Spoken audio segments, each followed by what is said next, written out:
tu fikirkan, walaupun bekal tu ada, tapi bekal tu kalau basi, maka tak boleh dapat manfaat daripadanya.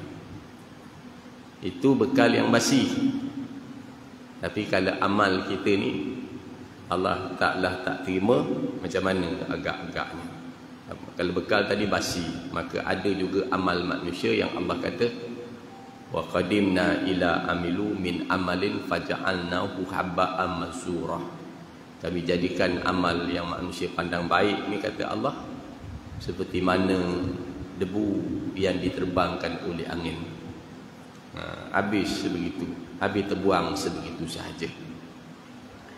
Dan saya sebut itu dekat masjid masa kuliah asar, dalam suasana kita berada dalam bulan Ramadan, bulan yang amal yang sunat diberi pahala amal wajib. Amal wajib berlipat kali ganda. Bukan sahaja kita bersahur dapat pahala, kita berbuka dapat pahala, kita semayang dapat pahala, kita baca kita semayang tarawih dapat pahala, kita bersedekah dapat pahala, kita menuntut ilmu dapat pahala, kita baca Quran dapat pahala. Namun begitu, saya selalu katakan ibadat kita sembahyang ni tuan-tuan, macam kita masuk peperiksaan. Kalau siapa yang jadi guru sini, bila masuk peperiksaan ni, kita akan jawab sebaik-baik mungkin jawapan yang kita buat. Habis sahaja kita menjawab, maka kertas jawapan kita ni kita hantar. Yang menanda orang lain, bukan kita yang tanda. Faham maksud saya ni? Kita yang menjawab, lepas jawab kita hantar. Yang menanda ni orang lain, maka kita tak tahu lulus ke tak lulus peperiksaan itu, sebab orang lain yang tanda. Jadi begitu juga kita sembahyang, yang menilai sembahyang kita tu ialah Allah. Yang menilai puasa kita ni adalah Allah. Yang menilai bacaan Quran kita ni ialah Allah. Yang menilai duduk majlis ilmu kita ni ialah Allah.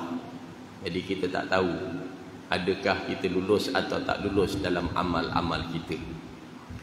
Sebab itu Imam Al-Ghazali kata, siapa sahaja yang nakkan kebahagiaan hidup di dunia dan kebahagiaan hidup di akhirat, kata Imam Ghazali, maka kena ada pada dia 5 benda, 5 perkara, kata Imam Ghazali. Nombor 1, Imam Al-Ghazali kata kena ada ilmu dulu. Ilmu tu nombor 1. Sehingga Nabi kata man arada dunia, siapa nakkan dunia dengan ilmu, siapa nak akhirat dengan ilmu. Siapa nak kedua-duanya dengan ilmu juga dia perlu. Dia dengan ilmu tu perlu. Yang kedua, kata Imam Ghazali, tak cukup dengan ilmu. Orang yang hidup tidak ada ilmu, kata Imam Al-Ghazali, ibarat orang yang buta, meraba-raba, tak boleh beza antara halal dengan haram, baik dengan jahat, dia tak boleh beza. Nombor 1 tu ilmu. Tak cukup dengan ilmu, kata Imam Ghazali, dia kena ada amal. Ada ilmu tetapi tak beramal, sama macam pokok tak berbuah. Pokok ni ada tapi tak berbuah. 2 hari lepas ada orang tanya pasal tentang seorang ustaz yang ilmu dia banyak tapi dia tak beramal. Perangai macam ni dan macam ni. Lalu saya kata kepada dia, kepada yang bertanya, imam yang bertanya tu, saya kata, mam, kalau ibarat orang beli baja 15 tan, baja tu dibeli 15 tan, tapi dia letak di bawah rumah dia, dia tak tabur pada pokok, adakah pokok tu akan jadi gemuk? Jawabnya, pokok tak akan jadi gemuk. Lainkan baja tu dia ambil, ditabur bawah pokok, barulah pokok insya-Allah jadi gemuk. Yang tabur ni pun payah nak gemuk, apatah lagi yang tak tabur.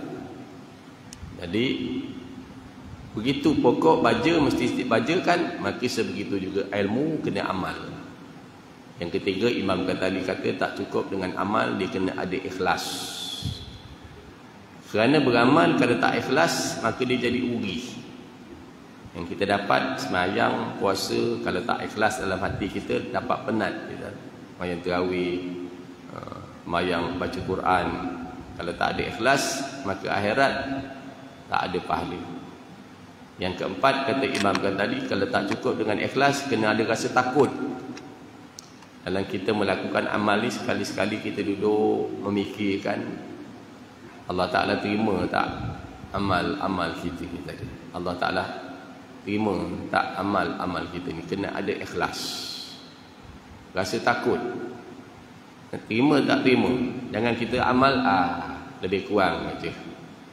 Kita kena ada rasa perasaan tu, ya Allah terimalah. Dan orang yang tidak ada ikhlas rugi.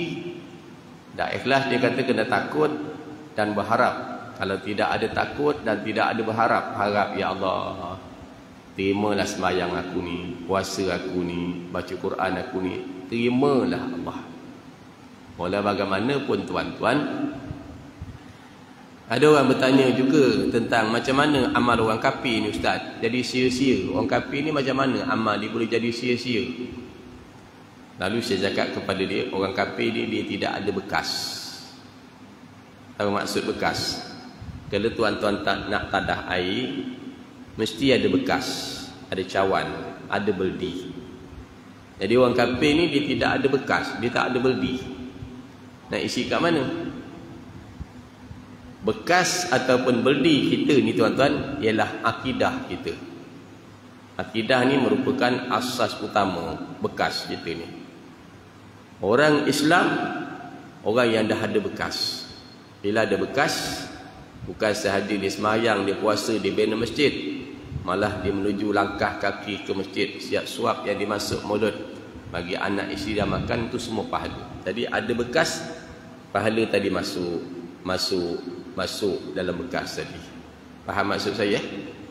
Jadi jaga bekas ini jangan sampai bocor. Mana akidah ni jangan sampai rosak. Kerana selagi akidah kita ada, akidah kita ni ada, kita jumpa orang kita senyum, pahala dah ada dah. Lalu tabung masjid, banyak kita bagi 10 sen, pahala dah ada dah. Kan kita niat duduk dalam majlis ilmu mencari keredaan Allah, pahala dah ada dah. Kita baca Quran, maka masuk bekas tadi.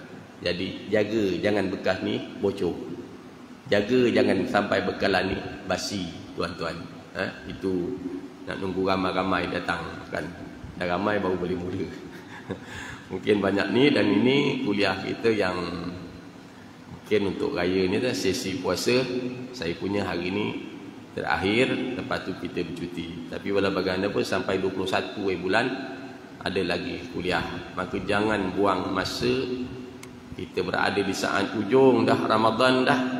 Tuan-tuan tak tinggal kita nak sampai pada malam-malam terakhir Ramadan, 10 malam terakhir Ramadan. Maka saya selalu pesan dengan orang, jangan lupa bersedekah pada malam terakhir dari Ramadan. Kalau boleh tiap malam akhir Ramadan terbenam macam matahari, tak banyak sikit kita cari peluang untuk bersedekah. Kerana ini yang biasanya kalau tuan-tuan buka dalam surah Al-Munafikun ayat yang ke-10, ayat yang ke-9, Allah kata, ya ayyuhalladzina amanu la tulhikum amwalukum wala auladukum an zikrillah wa may yaf'al dzalika faulaika humul khasirun. Wahai orang yang beriman, jangan harta kamu, anak kamu melalaikan kamu dari ingat Allah. Takut anak kita balik ramai, cucu kita balik ramai, kita lupa pula nak beribadat malam hujung Ramadan. Jangan lupa. Ayat yang ke-10, dia suruh belanjakan harta dia. Dan manusia minta balik. Kamu balikkan kami seketika, kami nak bersedekah. Di situ nak ceritakan betapa besarnya padilat bersedekah. Jadi jangan lupa malam terakhir Ramadan itu, 10 terakhir Ramadan, siapkan duit 10,000. Malam pertama 1,000, malam kedua 1,000. Boleh? Kalau boleh alhamdulillah. Kalau tak boleh 1,000, 100 agaknya. Kalau 100 tak boleh, RM10 agaknya. Kalau RM10 pun tak boleh, RM1 agaknya. Tiap-tiap malam RM1. Kalau RM1 pun tak boleh, RM10.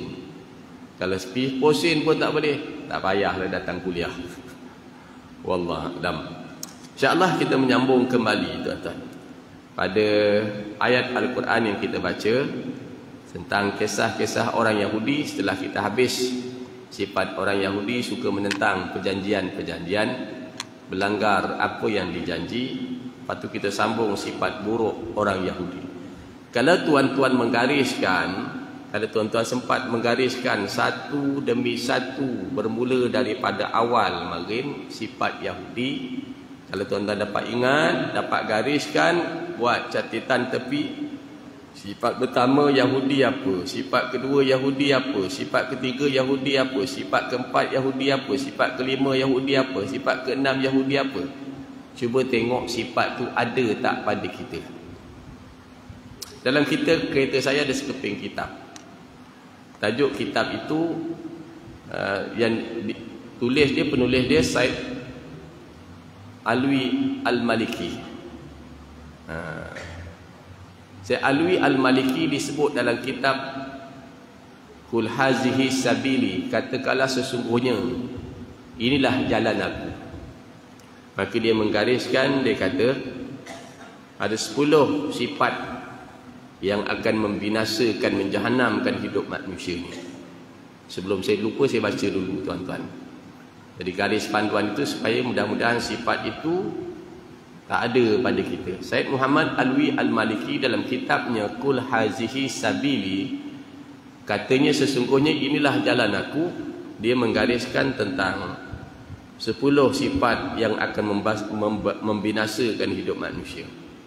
Di antaranya ragu-ragu terhadap agama. Dia rasa ragu-ragu, dia rasa tak yakin kepada agama. Bila kita cerita tentang pahala, dosa, syurga, neraka, ya ke kata dia? Ya ke? Dia tak yakin dengan agama. Bila Allah kata man jaa bil hasanati falahu asyru amsalihha wa man jaa bisayyi'ati fala yujza illa misla wa hum la yuzlamun. Siapa buat satu baik aku balas dengan 10. Dia tak yakin. Ya ke? Itu ragu-ragu. Jadi kita ni jangan ragu-ragu terhadap agama. Wasak. Yang kedua, dia kata yang membinasakan manusia ni takbur, bangga diri. Bangga diri. Dia boleh beribadat, dia boleh begini, dia bangga diri. Itu sifat iblis, laknatullah. Bila Allah perintah disujud kepada Adam, maka dia jawab dengan sombong, bangga. Khalaqtani min nar wa khalaqtahu min tin. Kamu jadi aku dari api, kamu jadi Adam daripada tanah. Maka sifat itu kita elakkan daripada takbur dan bangga diri. Yang ketiga, riak. Menunjuk amal tadi. Menunjuk amal kepada orang lain. Riak. Kan? Yang keempat, hasad dengki. Dia tak boleh tengok orang lain dapat nikmat, dia risau. Dia tengok orang lain dapat kebaikan, dia risau. Kan? Nabi kata al-hasadu ya'kulul hasanah kama ta'kulun narul khatab. Hasad ni dia akan makan kebaikan yang kamu buat, kata Nabi, macam api bakar kayu kering. Itu sifat yang kita kena buang, hasad dengki dalam diri kita. Kita nak tengok semua orang Islam ni berbaik-baik, berkasih sayang. Ada orang lain dapat nikmat, kita tumpang suka. Jiran kita dapat nikmat, kita dapat suka. Kawan kita dapat nikmat, kita ucap tahniah, kita suka. Jangan kita risau. Itu rezeki Allah bagi pada dia. Lain kali mungkin rezeki kita agaknya. Jadi jangan hasad dengki. Yang kelima, penipuan. Penipuan. Ini kadang-kadang pun berlaku begitu juga. Penipuan. Menipu dan sebagainya. Yang keenam, tidak kasih kepada saudara. Tidak kasih kepada saudara kita sesama Islam. Dia tak kasih antara satu sama lain. Yang ketujuh, buruk sangka. Selalu rasa buruk sangka kepada orang. Selalu bersangka buruk kepada orang. Kadang-kadang kita jumpa orang ni tak perasan kita beri salam, kita bersangka buruk, ini sombong, orang sombong. Jangan bersangka buruk. Kita bersangka baiklah, mungkin dia ada masalah besar ataupun mungkin dia tak perasan kita. Kan? Ada jenis macam tu, suka dia bersangka buruk. Yang ke-8, cinta terlalu kasih, terlalu sayang kepada harta dan pangkat kedudukan. Dia lupa kadang-kadang, dia cinta sangat kepada harta. Harta ni sama ada kita cinta ataupun kita sayang, dia tetap akan habis juga. Tetapi seperti mana saya sebut kepada tuan-tuan, dulu saya kata jadikan harta kita ini sebagai alat untuk mencapai kebahagiaan akhirat. Sebagai alat untuk mencapai kebahagiaan akhirat. Dengan harta kita, dengan tenaga kita ni, kita gunakan untuk dapat kebahagiaan akhirat. Yang ke-9, betul bakhil, kedekut, tai hidung masin. Yang belakang tu tak payah tulis. Bakhil, kedekut, sangat-sangat kedekut. Dia ingat bila disimpan tak keluarkan sedekah, tak keluarkan sumbangan, dia ingat duit dia kena habis kekal, dia bawa masuk kubur. Rupanya tak. Bila mati, maka tinggalkan segala harta tu atas kubur. Bini dia dapat, bini dia kahwin dengan orang lain. Tenganga dia. Tenganga dia, tuan-tuan. Yalah, kadang-kadang kita memang macam tu lah, tuan-tuan. Saya ingat kalau saya dekat program sekolah, tuan-tuan, di sekolah, saya ni suka cari sumbangan, orang sumbang untuk sekolah. Lebihan tu saya akan simpan dekat sekolah, lebihan tu saya simpan dekat surau, lebihan tu saya simpan dekat sekolah. Tapi kalau masuk aja guru besar baru, dia suka.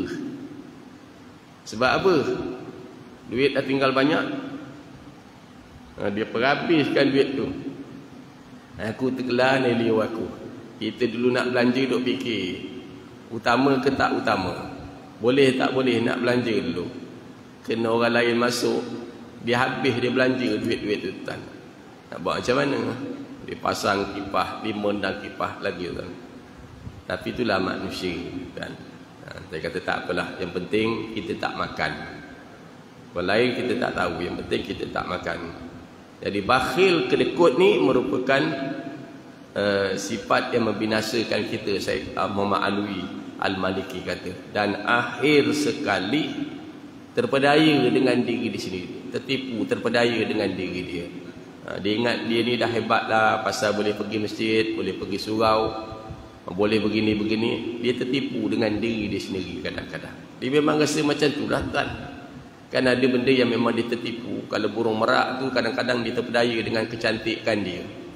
Dia heran tengok cantik dia tadi.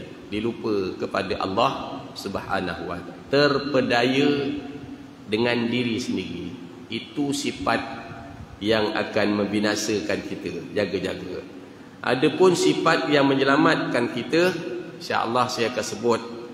Kalau hari ini tak sempat, kita akan sebut pula pada tazkirah asar pada hari Sabtu. Ada lagi tazkirah asar saya, sekali lagi ke 2 kali lagi, insya-Allah.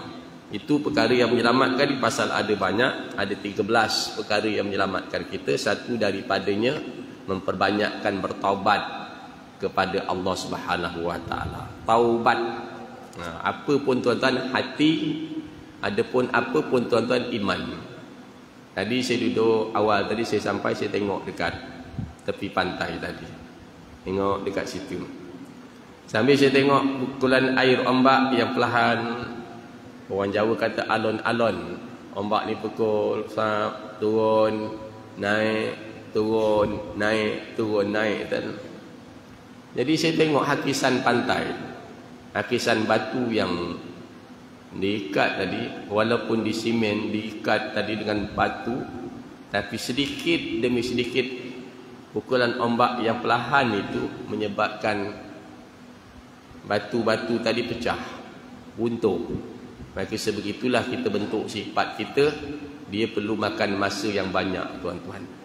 Kalau ibarat cawan dulu saya kata, kita masukkan air yang jernih ni sedikit demi sedikit, demi sedikit, demi sedikit, lama-lama air itu akan jernih.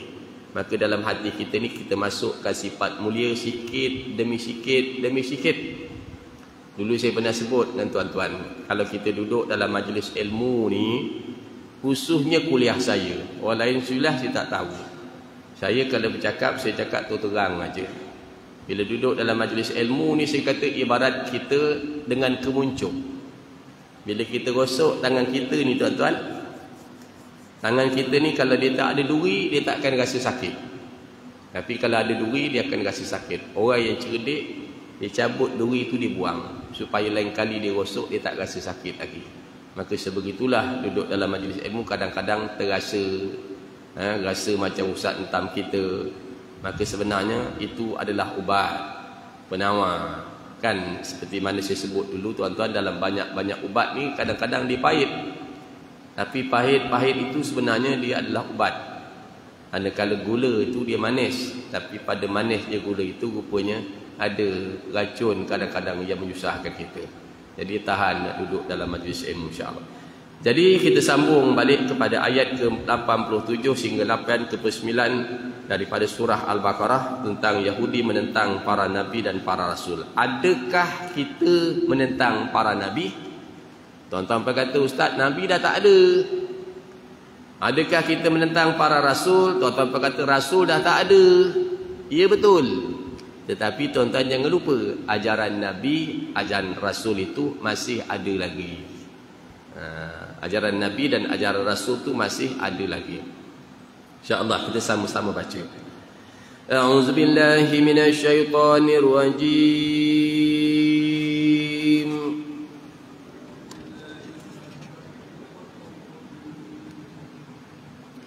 Bismillahirrahmanirrahim.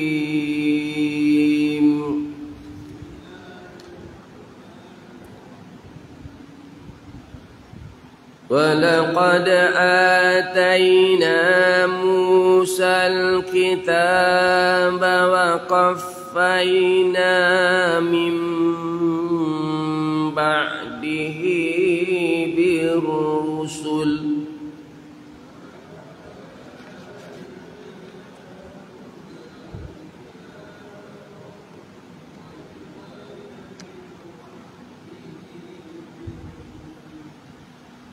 وآتينا عيسى ابن مريم البينات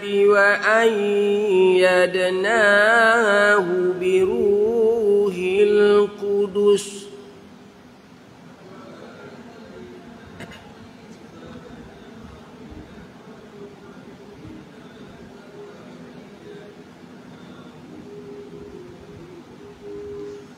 أفكلما جاءكم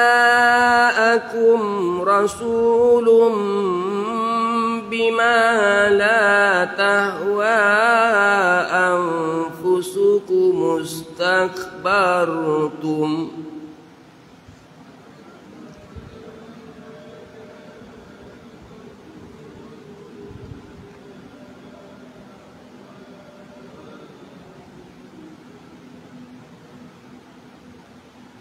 بما لا تهوى أنفسكم استكبرتم ففريقا كذبتم وفريقا تقتلون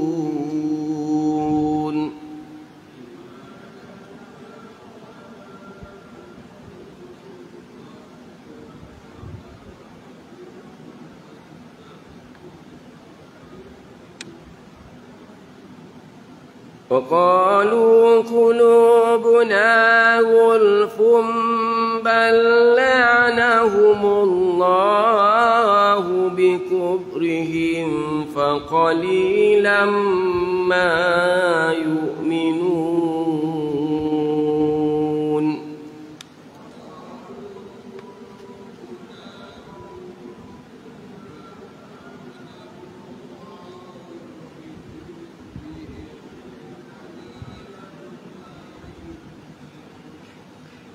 ولما جاءهم كتاب من عند الله مصدق لما معهم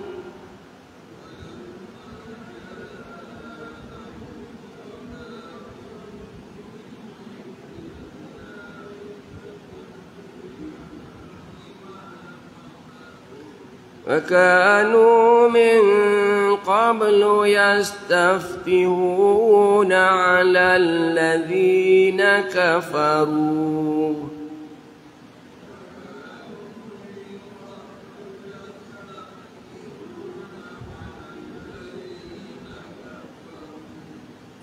فلما جاءهم ما عرفوا كفروا به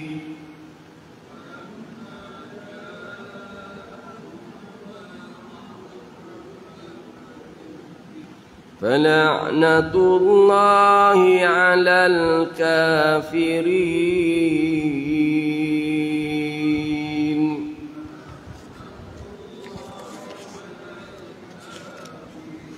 صدق الله العظيم. Alhamdulillah, kita dapat baca bermula daripada ayat 87 berakhir pada ayat 89. InsyaAllah kita cuba merenung maksud-maksud ayat dan kita cuba ambil pengajaran daripada ayat yang telah kita baca insyaAllah. Yahudi menentang para rasul, utusan Allah dan kitab suci. Dua benda lagi sifat buruk Yahudi. Yang pertama, dia menentang para rasul. Yang kedua, dia menentang kitab suci. Soalannya, adakah kita ni termasuk dari kalangan orang yang menentang para rasul? Ada tak? Kata Ustaz, Nabi Rasul dah tak ada. Ya betul, Nabi Rasul dah tak ada. Tapi ajaran Nabi, ajaran Rasul masih ada. Itu kena faham tadi. Macam dia kata berkawan dengan syaitan. Orang berkawan dengan syaitan. Syaitan mana tu? Dan sifat yang kedua dia kata menentang kitab suci. Kitab-kitab baik Taurat, Zabur, Injil maupun Quran, maka orang Yahudi menentangnya tadi. Dan sesungguhnya kami telah memberikan kepada Nabi Musa kitab Taurat dan kami iringi kemudiannya daripadanya dengan beberapa orang rasul, dan kami berikan kepada Nabi Isa ibnu Maryam beberapa mukjizat, serta kami menangguhkan kebenaran dengan roh, yakni Ruhul Kudus, yakni Jibril. Maka patutkah tiap-tiap kali datang kepada kamu seorang rasul membawa suatu kebenaran yang tidak disukai oleh hawa nafsu kamu, maka kamu dengan sombong takburnya menolak, sehingga sebahagian daripada rasul itu kemudian dustakan, dan sebahagian lain pula kamu membunuhnya. Dan mereka, yakni kaum Yahudi itu berkata pula, hati kami tertutup, yakni tidak dapat menerima Islam. Hati kami tertutup, yakni tidak dapat menerima Islam. Dan mereka, kaum Yahudi berkata tidak dapat menerima Islam. Sebenarnya hati mereka tidak tertutup, bahkan Allah telah melaknat mereka disebabkan kekufuran mereka. Oleh itu maka sedikit benar mereka yang beriman.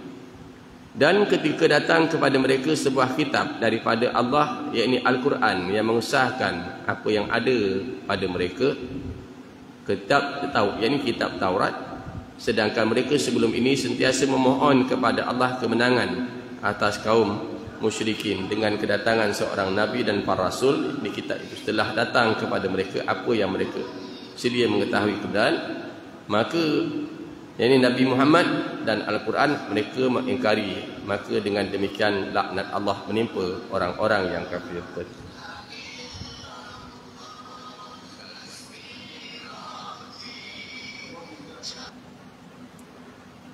InsyaAllah. Jadi kita tengok pada antara yang dilakukan oleh golongan Yahudi dalam bab ini. Sungguhnya kami telah memberikan kepada Nabi Musa kitab Taurat. Kitab ni tuan-tuan, Allah Ta'ala turunkan kepada kita ni sebagai panduan hidup kita. Ramadan, bulan yang kita tahu pada kita turunnya kitab Al-Quran. Kenapa Allah Ta'ala turunkan kitab Quran sebagai panduan? Sebagai panduan ni maknanya apa yang kita nak hidup, kita kena hidup berpandukan kepada Al-Quran. Kalau ibarat tuan-tuan nak jalan raya, nak lalu di jalan raya, maka ngikut panduan jalan raya. Ada tanda sembot arah seala, searah tuju, ada tanda-tanda dia, mesti ikut panduan tu. Begitu juga tuan-tuan nak masak, ikut panduan memasak. Kalau tuan-tuan nak masak asam pedas, jangan taruh ikan dulu. Taruh ikan, lepas tu baru taruh lada kendian. Mesti taruh lada dulu, goreng, ikut panduan-panduan dia. Maka sebegitu juga Al-Quran, Allah jadikan dia sebagai panduan. Kitab ni sebagai panduan, sebagai tanda Allah sayang kepada kita. Macam mana kita nak berkeluarga, macam mana kita nak bermasyarakat, macam mana kita nak beranak, menyusukan anak, sampai kepada mentadbir negara. Itu datangnya kitab Al-Quran sebagai panduan. Dan kami iringkan kemudian daripadanya dengan beberapa orang rasul. Zaman orang Yahudi diberi kepadanya kitab Taurat dan diikuti dengan rasul. Kemudian diberi kepada Nabi Isa bin Ibn Maryam bermukjizat. Itu mukjizat nabi lain. Kalau kita pandang ke semua mukjizat para nabi, para rasul, kebanyakannya adalah merupakan kekuatan tenaga. Kalau Nabi Daud, mukjizat dia boleh melentur besi dengan jari jemari dia. Kalau zaman Nabi Musa, bagaimana kekuatan kehebatan Nabi Musa boleh menyeberangi laut tadi. Begitu juga nabi-nabi yang lain. Tapi bagi Nabi Muhammad, dia tak bagi mukjizat berbentuk kekuatan Nabi Muhammad, tetapi diberi berbentuk hujah akal, bersesuaian dengan hari ini. Kalau kita tengok umat hari ini, badan dia kecil-kecil, tak kuat. Tetapi kepala otak dia ni, pemikiran dia tu, dia banyak pakai otak, akal. Maka yang sesuainya ialah kitab Al-Quran yang berhadap dengan dia tadi, sebagai panduan untuk kita tadi. Kami teguhkan kebenarannya dengan Ruhul Kudus. Maka patutkah tiap-tiap kali datang kepada kamu seorang rasul bawa satu kebenaran? Sebenarnya semua nabi, semua rasul daripada zaman Nabi Adam sampai kepada Nabi Muhammad sallallahu alaihi wasallam ajak orang kepada Islam. Itu kita kena faham, adalah Islam. Nabi Ibrahim adalah Islam, Nabi Nuh adalah Islam, Nabi Daud adalah Islam, Nabi Musa, Nabi Isa, semua Islam. Cuma syariat dia berbeza. Itu kita kena faham. Ajak sembah Allah tapi syariat dia berbeza. Contohlah begini, zaman Nabi Adam, adik-beradik boleh berkahwin. Zaman Nabi Muhammad, adik-beradik tak boleh berkahwin. Zaman Nabi Adam, mencuri tak ada potong tangan, tak ada hukum hudud zaman Nabi Adam. Zaman umat Nabi Muhammad, adanya mencuri, hukum potong tangan. Syariat tu berbeza. Cara cuma sembah Allah tu, semua menyembah kepada Allah. Itu maksud dia tadi. Tapi sayangnya bila datang Nabi baru, Rasul baru, mereka tolak. Sebab manusia kullu nafsin za'iqatul maut. Semua yang hidup itu akan merasai mati. Jadi Nabi, Rasul itu akan mati. Datang Nabi baru, sama juga kita. One day, satu hari nanti kita mesti mati punya. Datang generasi jemiat. Tapi bila mereka tak suka oleh nafsu mereka, lalu kamu dengan sombong takbur menolak Rasul itu tadi, tak nak terima. Sehingga sebahagian daripada Rasul itu kamu dustakan. Dia ambil sebahagian ni dia percaya, sebahagian yang ni dia tak percaya. Itu perangai orang-orang Yahudi. Dia percaya kepada Nabi Musa, dia percaya Nabi Musa, dia percaya.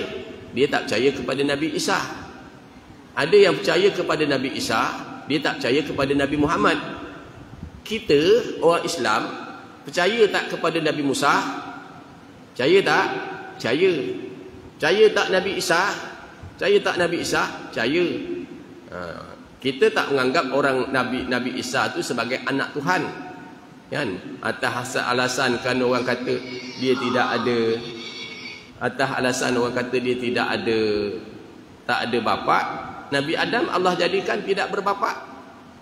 Allah nak buat innama amruhu idza arada syai'an ayyakula lahu kun fayakun. Boleh sahaja. Maka kamu dustakan. Bila mereka tak suka, mereka dustakan. Khususnya kerana Nabi Muhammad ni dari bangsa Arab Quraisy. Lagi mereka tak boleh terima. Itu yang saya pernah cakap dengan tuan-tuan. Nasib baik kita ni tuan-tuan terima. Tak kira bangsa apa, orang Melayu ni terima. Kan? Nabi Muhammad walaupun dia daripada bangsa Arab Quraisy, kita terima. Alhamdulillah kan. Dan mereka yakni kaum Yahudi berkata pula, hati kami ni telah tertutup. Engkau cakap macam mana pun hati kami dah tertutup. Tak guna. Dia duduk kata gitu. Kalau kita duduk kata gitu ada jenis memang susah tak? Dah tertutup dah kata dia. Tak payah ceritalah. Kami tak akan terima kata dia. Sebenarnya hati mereka tidak tertutup. Bahkan Allah telah melaknat mereka disebabkan kekufuran mereka. Dia alasan dia gitu. Kau cakap macam mana pun kami tak nak. Kami tak nak. Hati kami dah tertutup dah. Bukan. Tetapi kerana Allah telah melaknat mereka disebabkan kekufuran mereka tadi. Kan? Oleh itu, maka sedikit benar mereka yang beriman. Ada tak dari kalangan mereka yang beriman? Jawabnya ada. Tapi sikit sangat. Itu yang saya sebut kepada tuan-tuan ni. Bila Allah letak sesuatu benda, tuan-tuan, ada ujian dia. Tuan-tuan tengok, bila Allah kata, ya ayyuhalladzina amanu kutiba alaikumusiyam. Wahai orang yang beriman, lepas tu ujung dia puasa. Puasa ni tuan-tuan, kalau kita tengok dengan fikiran otak kita, habislah ekonomi, orang tak kerja tak kuat. Kan? Orang dah tak boleh kerja kalau kita ikut itu. Dia ajak atas kamu puasa. Dalam suasana kita ada duit, makanan banyak, disuruh kita puasa. Bagi orang yang beriman, dia percaya mesti ada kebaikan. Dalam ayat yang lain Allah kata, ya ayyuhalladzina amanu idza nudiya lis-salati min yaumil jum'ah. Bila sampai hari Jumaat, maka segera pada menunaikannya. Tinggalkanlah jual beli. Wahai jual beli tu untung dia besar. Tapi Allah suruh tinggalkan juga. Kan? Dalam ayat ini Allah kata, ya ayyuhalladzina amanu la tulhikum amwalukum wala aulad. Wahai orang yang beriman, jangan hartamu dan anakmu melalaikan kamu.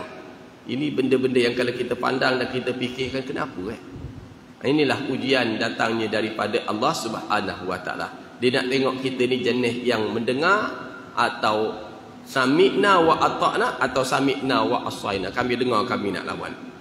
Dan ketika datang kepada mereka sebuah kitab, yakni daripada Allah. Kalau Taurat daripada Allah, Taurat daripada Allah, maka sebegitu juga Quran datangnya daripada Allah yang mengesahkan apa, bukan sahaja dia itu, dia mengesahkan kitab, dia mengakui. Maka mereka ini, sedangkan mereka sebelum ini sentiasa mohon kepada Allah kemenangan atas kaum kafir musyrikin dengan kedatangan seorang nabi pembawa kitab itu. Setelah datang kepada mereka apa yang mereka sedia mengetahui kebenaran Nabi Muhammad sallallahu alaihi wasallam dan kitab Quran, lalu mereka mengingkari Nabi kita Nabi Muhammad sallallahu alaihi wasallam. Maka dengan demikian laknat Allah menimpa atas orang-orang kafir. Kemurkaan Allah menimpa atas mereka tadi. Bila dia kena? Besok pada hari akhirat. Hari akhirat. Okey, kita sambung balik. Sebab penurunan ayat 89, Ibnu Abbas berkata, orang-orang Yahudi Khaybar sering berperang dan Yahudi dengan Yahudi Uthman. Apabila mereka bertempur, Yahudi Khaybar sentiasa menerima kekalahan. Lalu mereka berdoa. Ayat 89 tu kisah berkaitan dengan dua puak Yahudi ni saling berperang. Selalunya Yahudi Khaybar menang. Yahudi Khaybar sentiasa menerima kekalahan. Yahudi Khaybar ni selalu kalah. Lalu bila kalah dan selalu kalah, tak dapat tiada, mereka pun berdoa kepada Allah.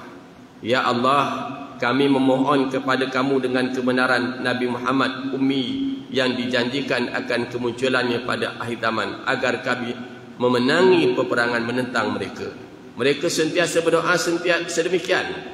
Maka apabila mereka bertempur sehingga Uthman dikalahkan, apabila Rasulullah diutuskan, mereka mengkufurinya. Lalu Allah menurunkan ayat itu. Bila dia minta turun tu, turun juga. Allah Ta'ala utus juga Nabi Muhammad SAW.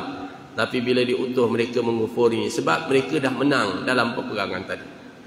Huraian dan tafsiran orang Yahudi lah orang yang berhati keras, hamba harta. pengikut hawa nafsu, dan Allah sering memberi peringatan dengan mengutus rasul pilihan kerana kerasnya hati mereka, kerana mereka itu suka sangat kepada harta kekayaan, terlalu menurut hawa nafsu, maka banyak nabi-nabi dan rasul-rasul diutuskan kepada kaum orang Yahudi ni tadi. Kita orang kita Melayu ni tuan-tuan taklah seperti itu kan. Orang kita taklah seperti itu. Lalu dia kata Bani Israel adalah bangsa yang beruntung kerana menjadi bangsa yang paling ramai Nabi diutuskan. Patut mereka untung. Kita orang Melayu tak ada Nabi dan Rasul dari kalangan bangsa Melayu, tak ada. Dulu sikit hari ada orang mengaku, akhirnya kena tangkap. Kita tak ada. Tapi bangsa Yahudi, Nabi dan Rasul dia banyak. Dan daripada kalangan mereka, tetapi mereka tidak memanfaatkan keuntungannya tadi. Walaupun banyak daripada bangsa mereka itu Nabi-Nabi dan Rasul-Rasul, tapi mereka tidak mendapat manfaat. Macam saya kata kepada tuan-tuan, Nabi Musa duduk dalam istana Fir'aun dalam tempoh masa yang begitu panjang. Tapi sayang Fir'aun tidak dapat manfaat daripada kehadiran Nabi Musa. Jaga-jaga, jangan kita rumah dekat masjid tapi tak dapat manfaat daripada rumah yang dekat masjid. Jangan kita minta dulu Ramadan, Allahumma barik lana fi Rajab wa Sya'ban wa balighna Ramadan. Sampai aku Ramadan ya Allah. Bila sampai Ramadan, jangan sampai kita tak dapat manfaat daripada kedatangan Ramadan yang kita tunggu-tunggu bertahun-tahun nak dapat tadi datang. Jadi dia tak dapat manfaat. Dia kata keuntungan ini bahkan mengingkari sentiasa setiap utusan, memutar belitkan syariat, menentang utusan Allah, mendusta dan membunuh rasul-rasul pilihan Allah SWT. Allah menerangkan bahawa dia telah mengutus Musa dengan membekalkan kitab Taurat sebagai ikutan dan pedoman. Itulah tujuan kitab Taurat itu diturunkan. Maknanya orang kafir, orang Yahudi kena hidup berpandukan Taurat yang telah diberi kepada dia.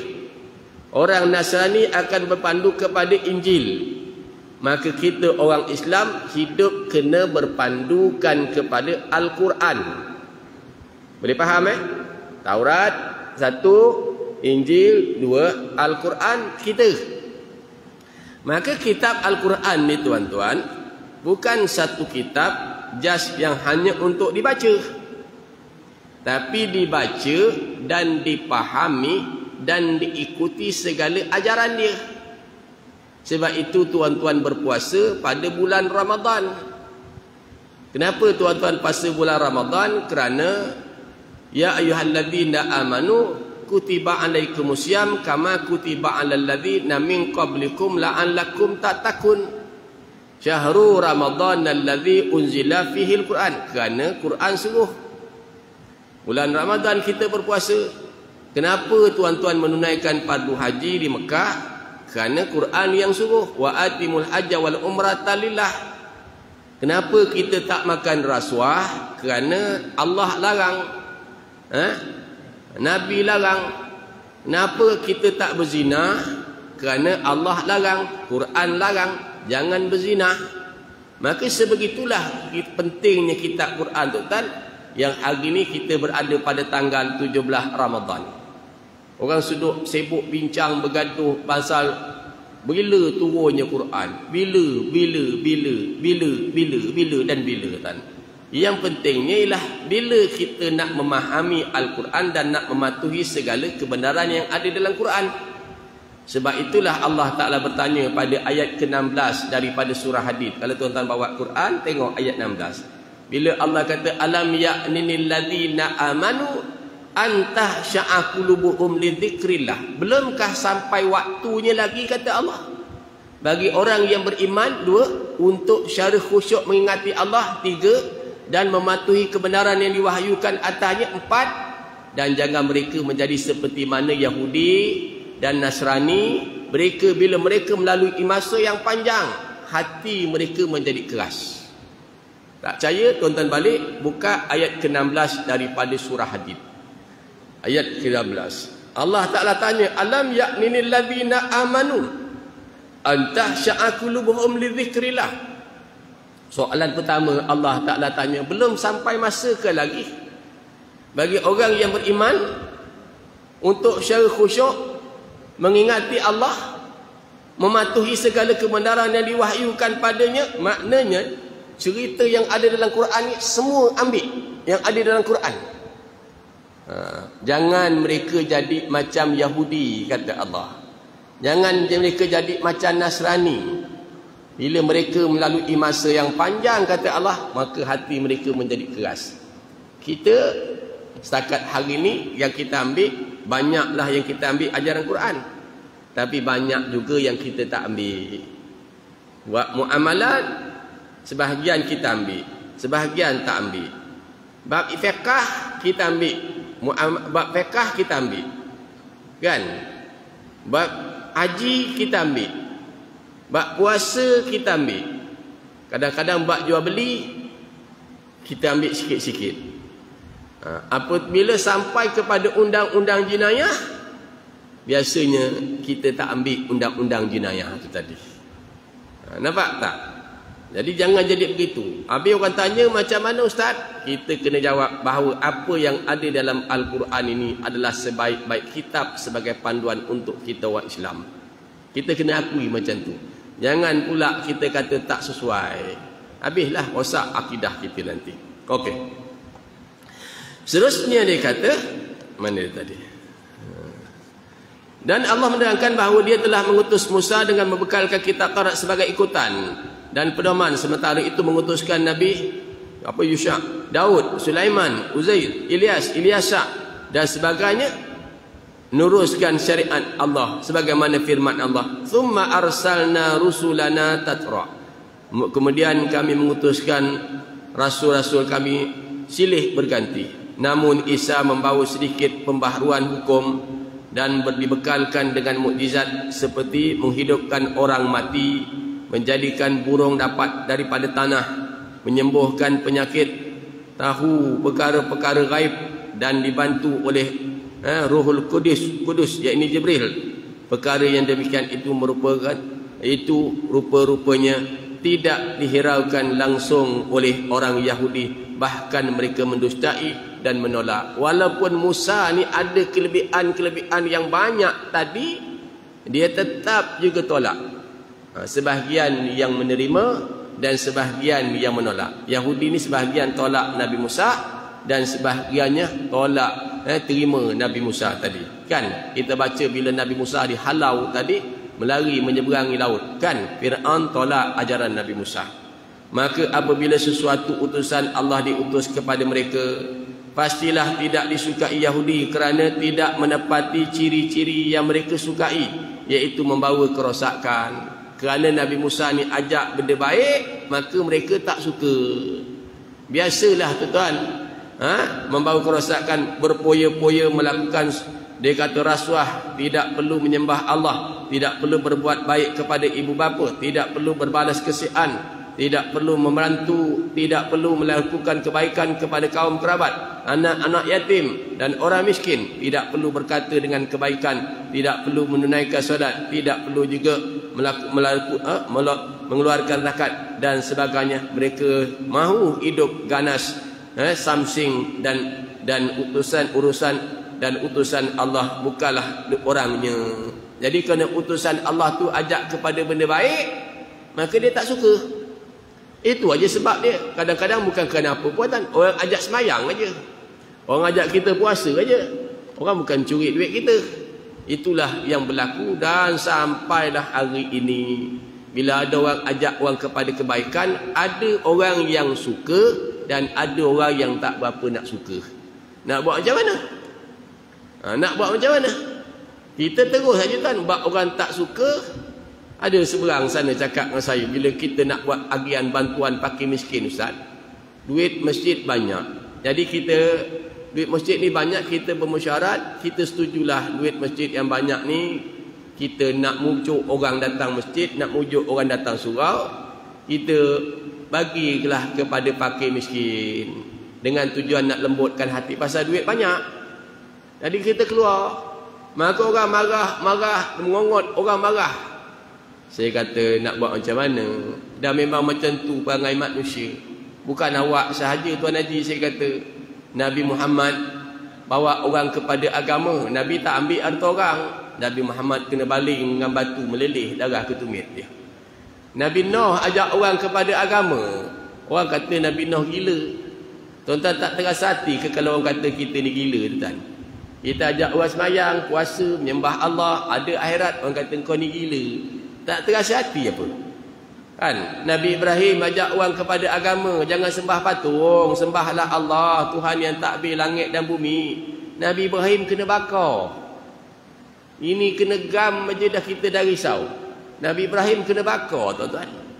Yang penting kita istiqamah ajak orang kepada benda-benda yang baik, tuan. Soal orang suka ke orang tak suka, itu bukan urusan kita tadi. Kerja kita ud'u ila sabili rabbika bil hikmah wal mau'izatul hasanah. Kan? Sama juga sesetengah tempat. Macam masjid ni tuan-tuan, alhamdulillah dia ada kuliah asar. Malam tak ada, dia ada kuliah asar. Beberapa masjid ni, tengok masjid ni ada kuliah asar. Masjid Jamek Baik Raja ada kuliah asar. Masjid Jamek Sempan Jeram dekat Bakri sana ada beberapa masjid.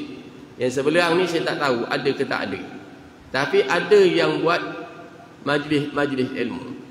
Ada tempat tak buat langsung, atas alasan bimbang Covid. Sekarang ni tuan-tuan, sepatutnya yang kita bimbang, orang buka bazar Ramadan pukul 11. Orang buka bazar Ramadan pukul 11, tuan. Pukul 11 dah buka bazar Ramadan. Semangatnya orang puasa. Ni yang patutnya kita bimbang. Pukul 11 dah buka bazar Ramadan tu apa? Tak payah banyak dah. Saya kerisauan tu kadang-kadang kena ada dalam diri kita. Kalau tuan-tuan tengok akhir-akhir Ramadan, sekarang ni dah masuk fasa yang ketiga. Masjid ni makin ramai ke makin sikit? Kalau telefon yang saya pegang ni tuan-tuan, kalau saya gosok, makin lama saya gosok dia makin kilat. Makin lama saya gosok dia makin kilat, berkilat. Sepatutnya kita 1 Ramadan, 2 Ramadan, sampai dah 15 Ramadan, iman kita patut makin berkilat. Masjid makin ramai. Patut. Tapi tuan-tuan tengok, masjid kita ni makin ramai ke makin kurang? Saya bimbang Ramadan ni tuan, bukan 1 sampai 15 ni besok iman kita makin tipis. Lepas tu saya duduk terfikir balik, kenapa Ramadan ini hanya sebulan Allah hanya offer Ramadan ni sebulan sahaja. Kenapa? Rupanya tuan-tuan, kalau Ramadan ini 2 bulan, orang jadi bosan, jadi jemu tuan-tuan. Jadi kuliah ni pun tak boleh panjang-panjang. Bila panjang orang jadi bosan. Rupanya gitu. Jadi kesempatan Ramadan tu Allah bagi tuan-tuan, sebulan tu sebenarnya satu masa yang cukup. Dia ada had masa ni, cukup dah. Padat sebulan tu sebenarnya nak training badan kita ni, nak warm up badan kita ni sebulan sebenarnya cukup tuan. Dalam suasana siang kita berpuasa, malam kita solat tarawih tau. Steady aja duduk majlis ilmu ni, tak ada tak ada. Steady aja. Banyak benda ni tuan-tuan disuruh kita ni berfikir, bertafakur. Tengok dekat tepi tadi, saya tengok macam mana air yang lembut tadi pukul batu tadi. Macam mana boleh batu tu boleh lekuk tuan-tuan, boleh terhakis kuatnya. Sebegitu juga agaknya kita buat benda baik ni, lama-lama sifat buruk yang kerah hati kita, kepala batu, otak besi, tiang letrek ni, insya-Allah jadi baik tuan-tuan. Yang penting duduk dalam majlis ilmu. Duduk lama-lama dalam majlis ilmu tadi tuan. Wallahu a'lam. Seterusnya mereka menolak kebenaran Rasul, kebaikan dan jalan-jalan ke syurga, dan mereka membunuh Nabi Zakaria, Nabi Yahya. Mereka menolak syariat Allah dan mereka menolak ajaran Islam dengan berkata, hati kami tertutup, tidak dapat menerima. Nak buat macam mana?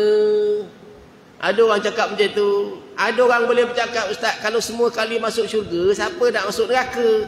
La ilaha illallah. Ada orang cakap macam tu tuan-tuan. Kalau semua orang dapat masuk syurga, siapa nak masuk neraka, Ustaz? Nampak sangat orang main-main kan tuan. Bila kita kata tak cium bau syurga, tak cium tak apa, yang penting dapat masuk. Kalau cium pun tak dapat, mana nak? Faham tak? Ini orang yang main-main. Orang suruh dia puasa, dia tak puasa. Dia sibuk bagi orang makan. Ustaz, tasal tak puasa? Ustaz tak baca ke? Nabi kata siapa yang bagi makan orang bukan puasa, dia dapat pahala orang puasa tadi. Saya bagi 5 orang Ustaz, 5 orang dia dapat.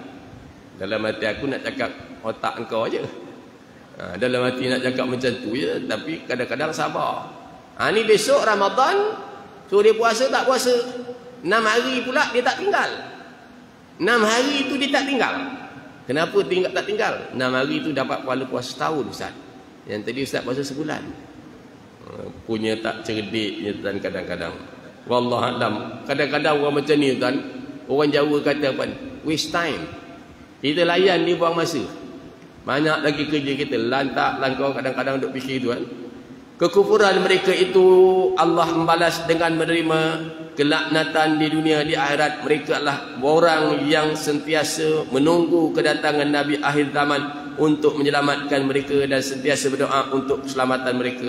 Sebagaimana dikatakan tadi, ya Allah kami mohon daripada kamu dengan kebenaran Nabi Muhammad al-Ummi yang dijanjikan akan muncul pada akhir zaman agar kami memenangi peperangan menentang mereka tadi. Bila datang juga Nabi, mereka tentang juga, mereka tak terima juga.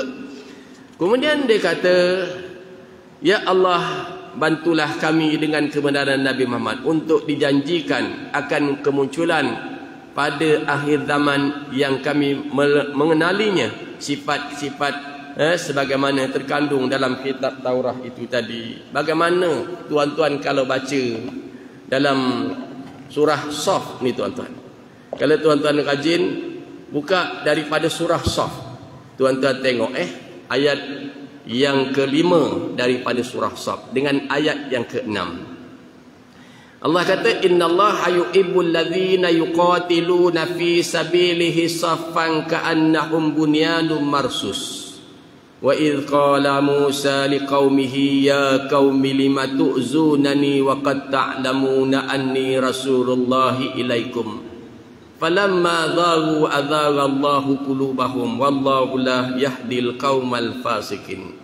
Wa idh qala Isa ibn Maryam ya bani Israil inni rasulullahi ilaikum musaddiqan lima baina yadayhi minat Taurah wa mubasyiran bi rasuli ya'ti min ba'di ismuhu Ahmad.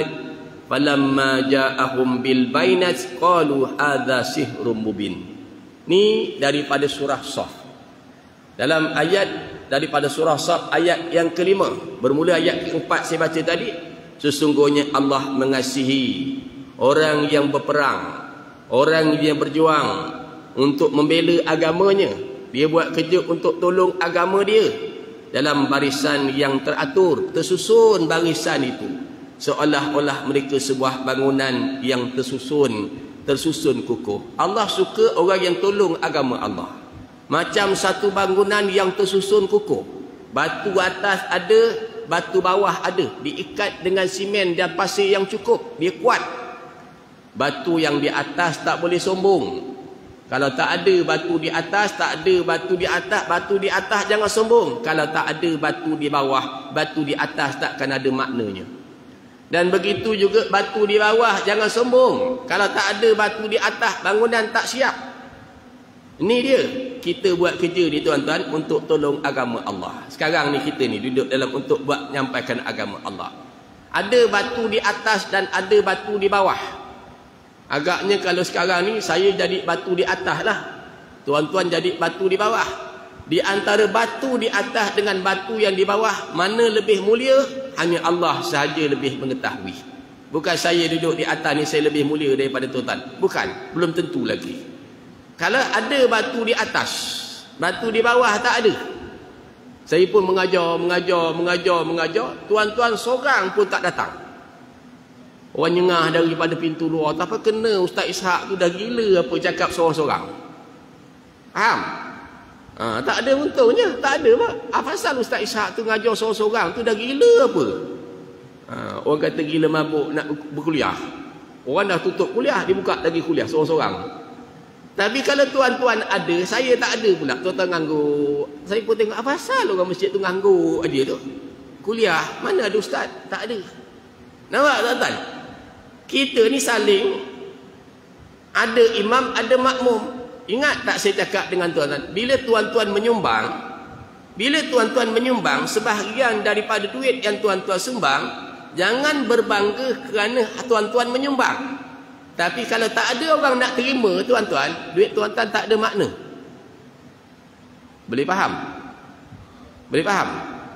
Semalam 2 hari lepas saya hantar sekitar 40 kampit beras di sana. Sumbangan orang. Orang Batu Pahat sumbang. Saya cakap dengan dia, Tuan Haji Sukaini, ada bantuan fakir miskin.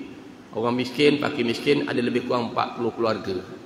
Ada tak beras nak bagi pada fakir miskin ni? Kan? Lalu dia kata ada ustaz. Saya pun datang bawa hailak. Naik 40 kampit. Hari tu 50 kampit di sebuah madrasah. Dah hantar dah. Kerja kita dah hantar dah. Yang sana kita dah hantar kat sana tuan-tuan. 40 kampit. Ni kat sekolah pula tuan-tuan, program bantuan anak yatim dan fakir miskin. Cikgu-cikgu tanya, habis macam mana ustaz? Tengoklah kalau ada rezeki 1-2 hari ni, kalau ada orang nak nyumbang lagi, kita salurkan aja bantuan itu kepada orang-orang yang layak menerimanya, saya kata. Masa program bantuan. Jadi macam itu kata Allah, bangunan tersusun atas bawah saling ikat mengikat. Dan ayat yang kelima saya nak bawa tuan-tuan berfikir. Ayat yang kelima ni tuan-tuan, bila disebut wa idh qala Musa liqaumihi ya qaumi lima tu'zunani wa qad ta'lamuna anni rasulullah ilaikum, dan ingatlah kata Allah peristiwa ketika Nabi Musa berkata kepada kaumnya, wahai kaumku, mengapa kamu menyakiti aku sedangkan kau mengetahui bahawa aku ini adalah utusan Allah kepada kamu? Kenapa kamu sakiti aku sedangkan kau tahu aku ni utusan Allah? Tuan-tuan buka dalam surah Sad. Kan? Maka ketika mereka berpaling dari kebenaran yang mereka sedia mengetahui, Allah pesongkan hati mereka. Ini jaga-jaga kan. Orang cakap dengan kita ni kebenaran, dengar. Ni kita ya dia. Ya, saya tahu, saya terima. Terima kasih. Jangan kita sombong. Bila kita sombong, Allah pesongkan hati kita tuan-tuan, habis. Pada ketika tu cakap macam mana pun tuan-tuan, orang tak boleh dapat hidayah petunjuk. Nampak tak? Pada ayat, dan mereka daripada mendapat hidayah petunjuk, dan Allah tidak memberi hidayah petunjuk kepada kaum-kaum yang fasik. Itu ayat berkaitan dengan Nabi Musa. Ayat yang ke-6, dan ingatlah juga ketika mana wa idh qala Isa bin Maryam ya bani Israel inni rasulullah ilaikum, dan ingatlah peristiwa ketika Nabi Isa ibnu Maryam berkata, wahai bani Israel, sesungguhnya aku ini, kata dia, pesuruh Allah kepada kamu, mengesahkan kebenaran kitab yang diturunkan sebelumku, iaitu kitab Taurat, dan memberi berita gembira dengan kedatangan seorang rasul yang datang kemudian, yang bernama Ahmad, iaitu Muhammad. Maka tetap kala ketika datang kepada mereka membawa keterangan-keterangan yang jelas nyata, mereka berkata ini adalah sihir-sihir yang nyata. Ini perangai orang Nasrani, orang Yahudi yang kita baca tadi. Maka apabila Rasul itu diutus dengan membawa Al-Quran, begitu didustakan, mereka sedar bagaimana baginda adalah utusan Allah. Tetapi apabila utusan itu tidak menepati selera dia, tak ikut selera dia, maka dia dan citra rasanya mereka lebih lagi baginda adalah keturunan dari bangsa Arab. Orang Yahudi tidak menyahut seruan Rasul Allah. Mereka mengingkari dan melaknat, dan Allah melaknat kejahatan dan jenayah yang mereka lakukan itu tadi. Pengajaran dan kesimpulan ayat. Orang-orang yang menolak kebenaran Al-Quran dan tidak melaksanakan tuntutan-tuntutannya dan meninggalkan tegahan-tegahannya dan larangannya akan dilaknat oleh Allah. Jaga-jaga. Kita orang Islam jangan tolak ajaran Al-Quran. Ya ayyuhalladzina amanu dkhulu fis-silmi kaffah Masuk Islam ni kita masuk ke semuanya dengan mematuhi segala apa yang terkandung dalam Al-Quran ini. Hukum, akam, jenayah, muamalat, munakahat, faraid, semuanya ikut yang ada dalam Quran. 2. Perbuatan orang Yahudi melakukan kezaliman, menolak kebenaran, mengusir sesuatu kaum keluar daripada tempat kediaman, menolak ajaran para nabi dan rasul yang diutus kepada mereka, mendustakan ajaran para rasul dan nabi, malah sehingga tergamak membunuh mereka. Jahatnya sampai begitu. Duduklah kita kat bumi ni tuan-tuan sama-sama. Kita boleh duduklah sama-sama, kan? Kalau kita ada sebidang tanah, mungkin tanah kita ni luas, kita ada rezeki sedikit tuan-tuan, adik-beradik nak tumpang duduk, bagilah dia duduk. Duduklah. Kita pun duduk tak lama, kan? Sampai masa besok kita tinggalkan. Mana milik kita? Tuan-tuan, mana milik kita? Satu hari kita tinggalkan kesemuanya. Sekarang ni hari ni krisis macam-macam kan. Usi ni, tanah dah besar, ada 40 ekar, adik-beradik tumpang duduk. Alah, hai sikit aja tuan-tuan. Adik-beradik bergaduh, putus hubungan tali silaturahim. Bagi ajalah duduk berapa tahun, hidup matilah dia, tuan. Kan? Ini kadang-kadang nafsu kita mengatasi segala-galanya. Kan? Itu jaga-jagalah dia. Akhirnya kita dapat tanah berapa kaki? Yang kita kumpul tadi 100 ekar, dapat berapa ekar je Latif? Dapat 7 ekar. Mananya yang dapat akhirnya yang kita bawa, tu pun tak ada geran tuan-tuan. 3 kaki lebar, 7 kaki panjang. Berapa kali dalam tu? 7 kaki dalam. Itulah tanah yang tak bergeran. Melainkan geran dia ke atas tu aja. Kan? Kamaru zaman bin apa tu? Contoh. Kat batu nisan tu dituliskan. Itulah tanah milik kita. Yang lain semua milik orang lain punya tuan. Allah Subhanahu wa taala berkuasa melaknat sesiapa sahaja yang dikehendaki disebabkan mereka menolak keimanan dan kufur kepadanya. Segala apa yang datang daripada Nabi Muhammad itu hendaklah diikuti. Ajaran Islam, ajaran Quran ni, muamalat, munakahat, jenayah semua kena ikut. Dan dia kata segala apa yang ditegah jangan buat. Yang ditegah kita ni jangan sekali-kali kita buat. Jangan pandang kecil. Ini kerana Nabi dan Rasul itu adalah utusan Allah. Kerja dia sampaikan peringatan kepada kita. Sekarang Nabi dah tak ada, Rasul dah tak ada, ajaran dia masih ada. Sekarang Nabi dah tak ada, Rasul dah tak ada.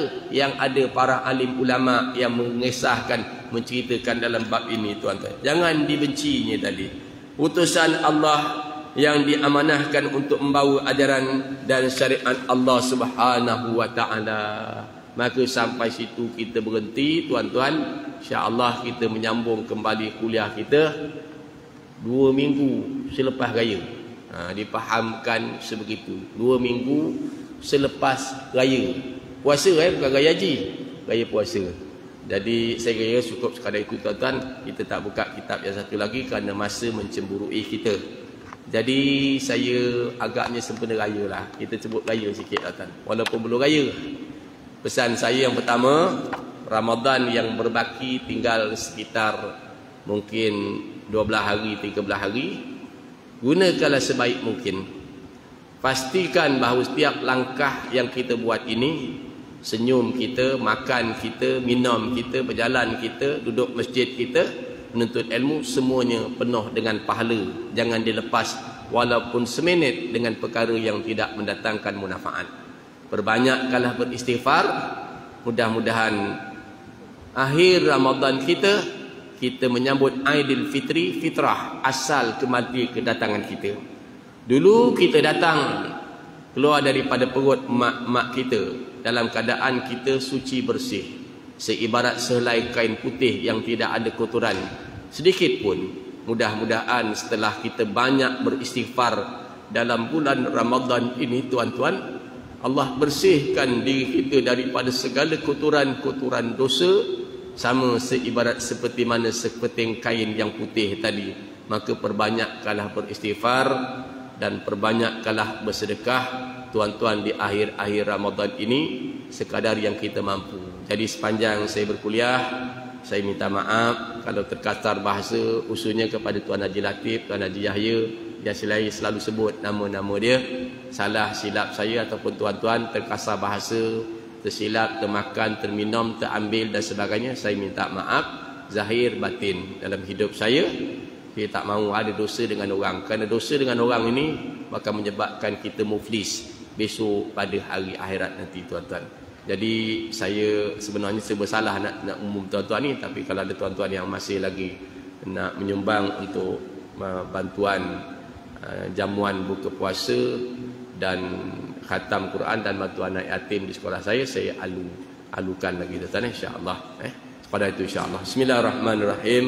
Alhamdulillahirabbil alamin wassalatu wassalamu ala asyrafil anbiya'i wal mursalin sayyidina Muhammad wa ala alihi washabbihi ajma'in. Allahumma nawwir qulubana binuri hidayatika wa futuhatika kama nawwartar arda binuri syamsika abadan abada birahmatika ya arhamar rahimin. Allahumma aghnina bil ilmi wa zainna bil ilmi wa akrimna bit taqwa jamilna bil afiyah. Ya Rabbana zidna ilma warzuqna fahma wa anta khairul dzikin. Rabbana atina fid dunya hasanah wa fil akhirati hasanatan wa qina azaban nar. Wassallallahu ala Muhammad wa ala alihi washabbihi wasallam. Alhamdulillahi rabbil alamin. Satu lagi tuan-tuan, jangan lupa untuk dua mak ayah kita yang telah pergi meninggal dunia. Buatlah kebaikan, niatkan pahala kita hadiahkan kepada dua mak ayah kita, bacaan Quran dan sebagainya. Mak ayah kita amat-amat menunggu. Tuan-tuan, kalau kita tak hantar, siapa lagi yang nak hantar kebaikan-kebaikan kepada mereka? Mudah-mudahan tuan-tuan dan puan-puan termasuk daripada orang yang dikatakan oleh Nabi 3 pahala yang masih berpanjangan. Di antaranya anak-anak yang soleh, yang solehah, yang mendoakan kedua mak bapak dia. Mari kita ambil kesempatan masa sikit, kita berada dalam bulan Ramadan, kita mohon kepada Allah, mudah-mudahan Allah mengampunkan dosa ibu dan ayah kita, insya-Allah. Assalamualaikum warahmatullahi wabarakatuh. Terima kasih.